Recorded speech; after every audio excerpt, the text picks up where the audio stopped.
Ajaran Islam telah menyentuh Bali sejak abad ke-16. Keberadaannya sempat dihalang-halangi oleh para penguasa Bali yang tidak ingin ajaran Hindu di negerinya tergantikan oleh agama pendatang itu. Namun seiring waktu, keduanya bisa saling bekerja sama dan menjalin hubungan baik. Melalui penelitiannya Muslim Bali, mencari kembali harmoni yang hilang, Durorudin menyebut jika kegiatan keagamaan Islam dan Hindu di Bali saling menyesuaikan satu sama lain. Seperti saat beberapa pura di Bali tidak memakai daging babi sebagai sesaji karena dekat dengan lingkungan komunitas Muslim yang mengharamkan hewan itu. Atau saat orang-orang Muslim memberi ketupat saat upacara galungan. Secara makro hubungan Muslim dengan penduduk Hindu tidak ada perbedaan yang spesifik.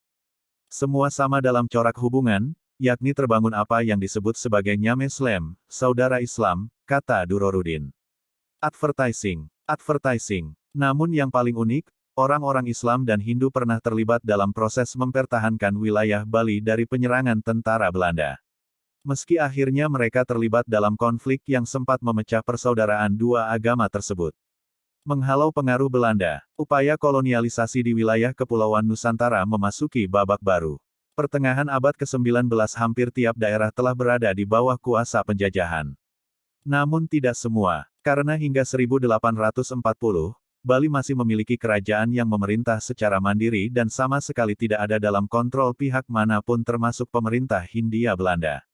Kekhawatiran para penguasa Bali muncul saat kekuasaan mereka di Blambangan berhasil dilumpuhkan oleh tentara Belanda. Dalam sejarah kebangkitan nasional daerah Bali disebutkan bahwa Blambangan menjadi benteng penting bagi Bali. Sebagai daerah paling timur di Pulau Jawa, yang bersebelahan langsung dengan Bali, Blambangan dapat menghalau serangan yang datang dari arah barat. Baca juga, riwayat Islam di Bali. Setelah memastikan pemerintahannya di Blambangan, para pejabat Hindia Belanda mulai mengalihkan perhatiannya kepada Bali. Pada tanggal 8 Juni tahun 1848, Belanda mengerahkan pasukannya untuk menyerang Buleleng. Mengetahui hal itu, penguasa Jembrana segera mengirim bala bantuan. Sebagai negeri vasal yang ditaklukkan, Kerajaan Buleleng, Jembrana berkewajiban ikut menghalau serangan tersebut. Sikap Raja Buleleng yang menolak menyerahkan daerahnya kepada Belanda dan juga menandatangani suatu perjanjian merupakan sikap ksatria yang tidak mau bertuankan Belanda, karena perjanjian-perjanjian yang diminta oleh Belanda itu hanya berarti kehilangan kemerdekaan raja-raja saja, tulis Made Sutaba, DKK, dalam sejarah perlawanan terhadap imperialisme dan kolonialisme di daerah Bali. Jembrana yang kala itu dipimpin anak Agung Putu Ngurah memberangkatkan pasukan terbaiknya di bawah komando Pankelap. Menurut Durorudin tidak hanya rakyat Bali yang memang mayoritas Hindu saja yang terusik dengan kehadiran Belanda di negerinya, tetapi umat Muslim juga. Baca juga, Bali sebelum dikuasai Majapahit.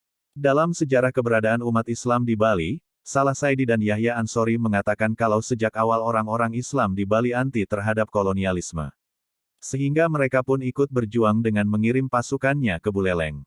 Pejuang Muslim yang dikirim ke medan pertempuran jumlahnya sangat besar. Mereka merupakan gabungan dari komunitas Islam yang sejak abad ke-16 telah menetap di Bali dan para pendatang yang datang pada akhir abad ke-17. Para pendatang itu umumnya pelarian dari Sulawesi yang tidak menerima kekuasaan Hindia Belanda di daerahnya. Mereka menolak mengakui kejatuhan Kesultanan Gowa oleh pemerintah kolonial Belanda. Akhirnya komunitas Muslim dari Gowa itu pergi berlayar mencari tempat baru untuk ditinggali. Kedatangan para serdadu Islam asal Sulawesi Selatan dan Pontianak ini disambut positif oleh Raja Bali, dimanapun mereka mendarat. Alasan utamanya, mereka dapat dimanfaatkan untuk menjadi benteng pertahanan, tulis Durorudin. Baca juga, Majapahit menaklukkan Bali. Peneliti senior di Lembaga Ilmu Pengetahuan Indonesia, LIPI, itu juga menyebut orang-orang Islam ini bukan penduduk biasa, mayoritas adalah mantan prajurit kesultanan dan pelaut. Pengalaman militer mereka mampu diterapkan dengan baik. Sehingga dengan adanya bantuan dari komunitas Muslim ini diharapkan angin kemenangan berpihak kepada Bali. Dengan bersatunya kekuatan beberapa kerajaan yang didukung kekuatan-kekuatan Islam, pasukan Belanda akhirnya dapat dipukul mundur dan sisa-sisa pasukannya kembali ke kapal, tulis Durorudin. Namun kemenangan itu tidak berlangsung lama. Pada April tahun 1849, Belanda kembali melakukan serangan ke wilayah Bali dengan membawa pasukan yang lebih besar. Wilayah Buleleng Jembrana pun berhasil ditaklukkan. Hindia Belanda akhirnya mendirikan pemerintahannya di sana. Bukan konflik agama. Konflik besar antara masyarakat Hindu dan Islam pernah terjadi pasca pemerintah Hindia Belanda membangun kekuasaannya di Bali. Pertikaian ini melibatkan sebagian elit Hindu di Jembrana dengan komunitas Muslim. Tetapi jika dicermati hal itu terjadi bukan murni akibat sentimen keagamaan, tetapi lebih disebabkan oleh kebijakan politik raja yang kurang aspiratif pada masyarakat. Terbukti, sebagian elit kerajaan Jembrana justru bekerja sama dengan umat Islam dalam kemelut ini, kata Durorudin. Konflik bermula saat pemerintah Hindia Belanda menjadikan kerajaan Jembrana sebagai regensap kabupaten, di bawah residensi Banyuwangi. Sejak itu, banyak masyarakat Muslim Jawa yang datang ke Bali. Mereka segera menyebar, menempati beberapa daerah yang sebelumnya telah ada komunitas Muslim di dalamnya. Mayoritas umat Muslim dari Jawa membawa kemampuan mengobati. Sehingga dalam kesehariannya para ulama ini membuka praktek pengobatan di sekitar tempat mereka tinggal. Mungkin karena banyaknya warga yang berhasil disembuhkan secara gratis, banyak kaum Hindu yang tertarik masuk Islam, ucap Durorudin. Baca juga, Perempuan Bali model lukisan Rini karya Soekarno. Mengetahui hal itu, Raja Jembrana tidak tinggal diam. Ia segera memberlakukan larangan untuk warga Hindu masuk Islam. Raja pun meminta bantuan para pendeta untuk mempertahankan rakyatnya tersebut. Namun bukan perkara mudah bagi raja menjaga posisinya. Di dalam istana sendiri saat itu sedang terjadi konflik. Banyak pejabat yang kecewa terhadap pemerintahan Jembrana yang otoriter dan sewenang-menang dalam membuat peraturan. Akhirnya terbentuklah dua kekuatan yang saling berhadapan. Kubu pertama dipimpin oleh Ida Anak Agung Putu Raka dan I Gusti Agung Maderai yang loyal terhadap pemerintahan raja. Sementara kubu penentang dipimpin oleh I Gusti Ngurah Made Pasekan, dibantu pasukan Muslim, serta masyarakat Hindu yang tidak senang dengan tabiat buruk raja.